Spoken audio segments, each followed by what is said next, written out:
आज आम्ही करत आहोत बिस्किटचा केक। त्यासाठी आम्ही कढई आधी ठेवली आहे गरम करायला। मीडियम मध्ये ठेवायची 15 ते 20 मिनिट।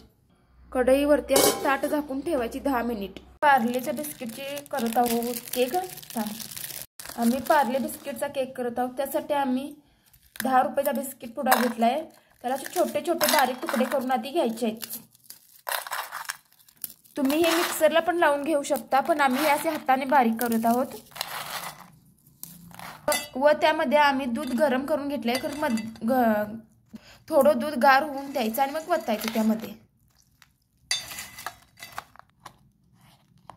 त्यामधील सर्व गाठी अशा फोडून घ्यायच्या आणि मध्यम आकाराचं करायचं त्याला।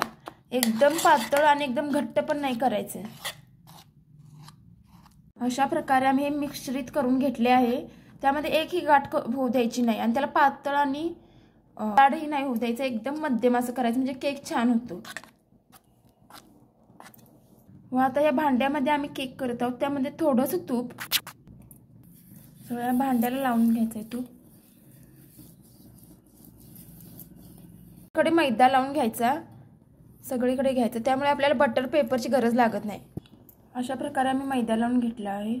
आता आपल्या तयार मिश्रणामध्ये बिस्किट गोड असतात तरी पण आपल्याला आवडीनुसार साखर टाकायची, पिठी साखर टाकायची, बेकिंग पावडर अर्धा चम्मच टाकायचा, बेकिंग सोडा अर्धा चमचा टाकायचा, खायचा सोडा अर्धा चमचा टाकायचा।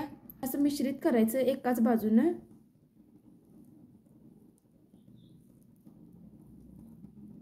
व त्यामध्ये गरम केलेले 1 चमचा दूध घालायचं व ते एकाच दिशेने फिरवायचं। अर्धा मिनिट एका दिशेने फिरवायचं, त्यामुळे आपला केक छान होतो। अर्धा मिनिट हळूहळू फिरवायचं व आपल्या ह्या भांड्यामध्ये काढून घ्यायचं ते सगळं मिश्रण। त्याला एकसारखे करून घ्यायचे, मिश्रणाला एकसारखं करून घ्यायचं। त्यावर टुटी फ्रुटी व काजू टाकून घ्यावे।